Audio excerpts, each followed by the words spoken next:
સાબુદાણા ક્યાંથી આવે? I don't know साबूमाची क्या बोला तूने? સાબુદાણા ક્યાંથી આવે? इतने तेजस्वी लोग हैं हमारे पास। મજા આયા. यही नहीं, अभी और सुनिए। साबूदाणा क्यांથી આવે? મોરે ક્યાંથી આવે? અનાજ છે કે બીજ છે રાજગરો નથી ખબર. સાબુદાણા તો નથી ખબર પણ મખાના ખબર છે. સાબુદાણા ક્યાંથી આવે? आइए देखते हैं, मजा आएगा।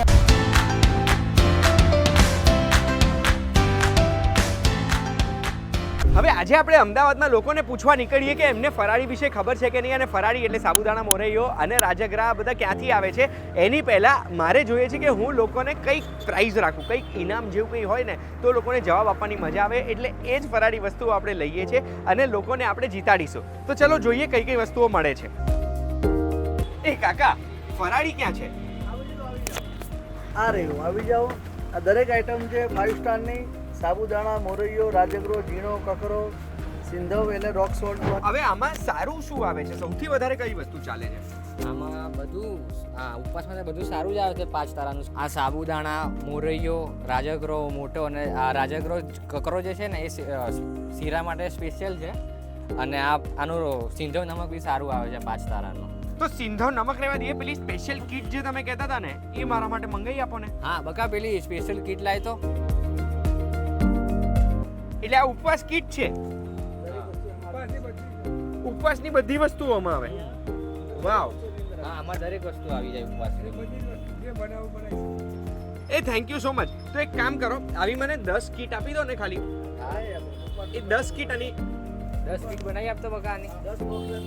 કેવું આવે છે આનું ફરાળી કેવું આવે છે કાકા? તમે કેટલા ટાઈમથી ખાવ છો? લગભગ 15 વર્ષથી જો આ વાપરું છું હા. અને કોઈ પ્રોબ્લેમ હોતો નથી એની અંદર. શું રાજગરાનો કકરો લોટ તો અમે પરમેનન્ટ વાપરીએ શીરો બનાવવામાં અમારા ઘરે. અને મોરૈયામાં તો કોઈ કચરો કે કશું કંઈ પ્રોબ્લેમ નહીં અને ચડવામાં બી બહુ સરસ રીતે રહે છે. હવે મારી ઉપવાસ કીટ તો રેડી થઈ ગઈ છે અને આપણે રેડી છે અમદાવાદમાં ફરીને બધાને પૂછવા માટે કે જે ફરાળીની વસ્તુઓ ખાતા હોય છે મહાશિવરાત્રીમાં કે પછી શ્રાવણ મહિનામાં કે કોઈ પણ ઉપવાસમાં, એ બધી ફરાળીની વસ્તુઓ ક્યાંથી આવે છે. થેન્ક્સ ટુ 5 તારા બહુ જ ઇઝીલી મને ફરાળી વસ્તુઓ મળી. ચલો હવે આપણે જઈએ. હાય આંટી, કેમ છો? બસ મજામાં. આપ કેમ છો? એકદમ મજામાં. હવે મારે જાણવું છે કે તમે ઉપવાસ કરો, હાજી એમાં ફરાળી ખાઓ, હાજી. તો એ ફરાળી વસ્તુઓ કઈ રીતે બને છે ને એ મારે જાણવું છે. તો મને સૌથી પહેલા એમ જણાવો, સાબુદાણા કેવી રીતે બને? સાબુદાણા કેવી રીતે બને કે સાબુદાણાની ખીચડી કેવી રીતે બને? એ તો ખબર છે. અમે સાબુદાણાનું મેન્યુફેક્ચરિંગ ના કરતા હોય તો કેવી રીતે ખબર હોય? बात तो सही है। સાબુદાણા ક્યાંથી આવે? વિડિયો જોયો તો એ લોકો કઈ ગ્રો કરે છે ને એમાંથી આવે છે. वाह दीदी, वाह दीदी। ખાવ છો કે નહીં? ખાઈએ છીએ. ઉપવાસમાં રહેલી એટલી બધી જાણકારી નથી. આપણે જે બટેકાનો જે છેલ્લે ભૂકો સ્ટાર્ચ વધે એમાંથી બનાવે. બટેકા. ઓકે. એ તો નથી ખબર એટલે હવે મેં સાબુદાણા છોડી દીધા છે. સાબુદાણા ક્યાંથી આવે? સાબુદાણા ક્યાંથી આવે? ઉભા રહો, વિચારો. સાબુદાણા ક્યાંથી આવે? સાબુદાણા ક્યાંથી આવે? સાબુદાણા ક્યાંથી આવે? આઈ ડોન્ટ નો સાબુમાથી સાબુદાણા ક્યાંથી આવે? સાબુદાણા એક શક્કરિયા જેવું શું કહેવાય કંદ છે, એમાંથી કંઈક બધું બને છે, પ્રોસીજર કરે છે અને એના દાણા દાણા પાડે છે ને એવી રીતે થાય છે. એ આટલું ક્લિયરલી તો પહેલો આન્સર આવ્યો આપણને. વાવ, વેરી ગુડ. સૌથી પહેલા હવે હું તમને બી જણાવવા માંગુ છું કે સાબુદાણા કઈ રીતે બને. તો કસાવા કરીને એક પ્લાન્ટ છે. આ પ્લાન્ટ નેટિવ ઇન્ડિયન પ્લાન્ટ નથી, બહારથી ઇન્ડિયામાં લાવ્યું ગયું છે અને સાઉથ ઇન્ડિયામાં આ પ્લાન્ટ તૈયાર થાય છે. જે પ્લાન્ટના છોડના જે મૂળ હોય ને એ મૂળમાં જેમ આપણે શક્કરિયા હોય એ જ રીતે સ્વીટ પોટેટોની જેમ એક ફળ થાય છે જેને ટેપિયોકા કહેવાય. આ ટેપિયોકા ફળને છોલીને એનું પલ્પ બનાવીને એને ડ્રાય કરીને પછી આગળ પ્રોસેસ કરીને એમાંથી સાબુદાણા બનાવવામાં આવે છે.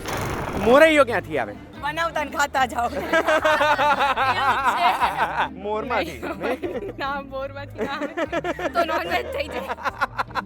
શું કહો છો? ચોખામાંથી મોરાયો બને છે. મોરૈયો? કારણ કે મને ખબર છે મારા ઘરે કિરાણાની સ્ટોર છે. હા. મોરાયો ચોખામાંથી બને છે. મોરૈયો તો ખેતરમાંથી. મોરૈયો તો આઈ થિંક પેલું હોય છે, એનો પ્લાન્ટ હોય છે, એમાંથી મોરૈયો આવે છે. મોરૈયો ઉગે થોડી ના તો શું થાય? ઉગતો હશે કંઈક તો હશે. મોરૈયો લિટલ મિલેટ નામનું એક છોડ છે, આમ જંગલી ઘાસ જેવું કહેવાય. એના જે બીજ ઉગે ને એ બીજને સાફ કરીને મોરૈયો તૈયાર કરવામાં આવે છે. આ મોરૈયોમાં પુષ્કળ ફાઇબર્સ હોય છે, ગ્લુટન ફ્રી હોય છે અને આપણા માટે બહુ જ હેલ્ધી હોય છે. રાજગરો કઈ રીતે બને? એ પણ આઈડિયા નથી. બધું કેવું ફાર્મ હોય ને એનું બધું છે, ફાર્મરનું કામ. એ ખબર નહીં આવે, ચોખાનો લોટ બોટનો બનતો હોય છે કે ઉગે તો ઉગે છે? આ ખડમાં નાનું નાનું એવું સફેદ કલર ના થાય તો એ વાહ વાહ વાહ વાહ વાહ! આ હેમ્પર છે જીતભાઈનું. 5 તારા તરફથી તમને ફરાળી વસ્તુઓ મળે છે, એટલે હવે આવનારી મહાશિવરાત્રીમાં જે ફરાળી ખાઓ ને એમાં તમને ફાયદો થાય. રાજગરો તો ખેતરમાંથી જ આવે. ખેતરમાં નહીં. ના એક્ઝેક્ટલી આઈડિયા નથી. અને રાજગરો ક્યાંથી આવે? I don't know. નહીં. નથી ખબર. છોડ થાય નાના નાના. હા, અને આ બી કહેવાય કે અનાજ કહેવાય? બી કહેવાય. બી કહેવાય. રાજગરાનો જવાબ સાચો આપ્યો છે, એટલે આ 5 તારા તરફથી ઉપવાસ કીટ તમને આપું છું. મહાશિવરાત્રી આવે છે, મહાશિવરાત્રીમાં તમે ઘરે ફરાળી વસ્તુઓ બનાવી શકશો. કોંગ્રેચ્યુલેશન્સ. તે રાજગરાનો બી બીજ હોય છે, એમાંથી એનો લોટ બને છે. છોડનું નામ ખબર છે? ના. તમારું નામ શું છે? બિંદુ શાહ. બિંદુજી, તમે સાચો જવાબ આપ્યો એટલે હું તમારા માટે 1 જ મિનિટ પકડો, હું ગિફ્ટ લઈ આવું. લો, તમારા માટે 5 તારાની ઉપવાસ કીટ છે. રાજગરો એ આવી રીતે મોટું ધાન થાય છે કે ધાનનું નામ મને આઈડિયા નથી, પણ એ એમાંથી એ લોકો નાના નાના એને ક્રશ કરીને કરે છે રાજગરો, પણ એનું ધાનનું નામ મને આઈડિયા નથી. કઈ વાંધો નહીં, રાજગરા માટે હું એમને હેમ્પર આપી દેવા માંગુ છું. આ 5 તારાની ઉપવાસ કીટ છે.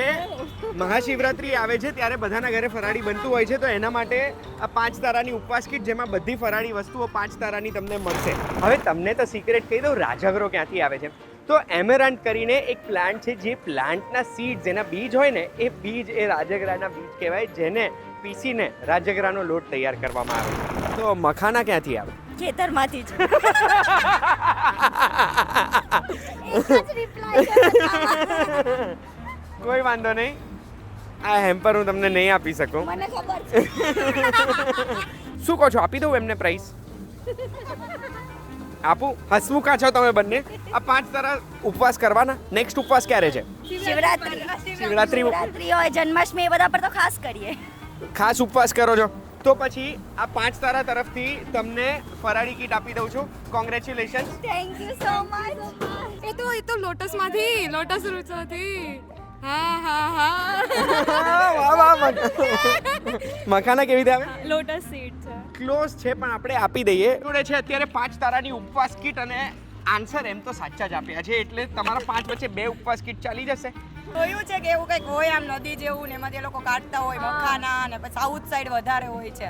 સોરી, તમને પ્રાઇઝ નહીં આપી શકો, તમને પણ નહીં આપી શકો. સીડમાંથી આઈ ગેસ બ્લેક કલરનું હોય છે. Lotus seeds. Lotus seed. Oh you are close. આપી દઈએ આપણે એમ. મને એવું લાગે છે કે એમને આપી દેવું જોઈએ. તમે 3 જ છો એટલે 1 હેમ્પર આપીશ તમારા 3 વચ્ચે. 5 તારાની ઉપવાસ કીટ છે, આમાં બધી ફરાળી વસ્તુઓ હોય, રાજગરો, મોરૈયો ને એ બધું. અને તમને હું એ પણ કહેવા માંગુ છું, કોંગ્રેચ્યુલેશન. મખાના પણ એક બીજમાંથી આવે છે. વોટર લીલી હોય, એ બિહાર, ઓરિસ્સામાં વોટર લીલીના બીજ હાર્વેસ્ટ કરવામાં આવે, એને પછી સાફ કરીને શેકીને પોપકોર્નની જેમ પોપ કરવામાં આવે, એ બની જાય મખાના. યાર, આજે મને બહુ જ મજા આવી, કારણ કે મારે જે હેતુ હતો એ હેતુ પૂરો થયો છે કે મારે અમદાવાદમાં નીકળીને લોકોને પૂછવું હતું કે આ ફરાળી વસ્તુઓ જેમ કે સાબુદાણા, રાજગરો, મોરૈયો અને મખાના આપણે ખાઈએ છીએ, ક્યાંથી આવે છે એ મેં પૂછ્યું. અને હું એકલો એવો નહોતો કે જેને થોડા દિવસ પહેલા સુધી નથી ખબર કે ફરાળી વસ્તુઓ ક્યાંથી આવે છે. સ્પેશિયલ થેન્ક્સ ટુ 5 તારા ફરાળી, કારણ કે આટલું ઇઝીલી ફરાળી સામગ્રી ક્યાંય નથી મળતી. અને આ 5 તારા ફરાળી આપણને ડીમાર્ટમાં, ડીમાર્ટ રેડીમાં, એમેઝોનમાં, દરેક પ્રોવિઝન સ્ટોરમાં મળે છે. અને ગુજરાતમાં જે લગભગ 95 વર્ષથી એ ફરાળી સામગ્રી પહોંચતી પાડે છે, એના માટે એમને થેન્ક યુ સો મચ છે. આ વિડીયોની માહિતીથી શું તમને ખબર પડી કે ફરાળી વસ્તુઓ જે આપણે ખાઈએ છીએ એ કેવી રીતે આવે છે? જવાબ હા છે તો કમેન્ટમાં મને જણાવજો, અને આવી જ માહિતી માટે VTVGujarati.com જોતા રહેજો. આપણે ફરી મળીશું.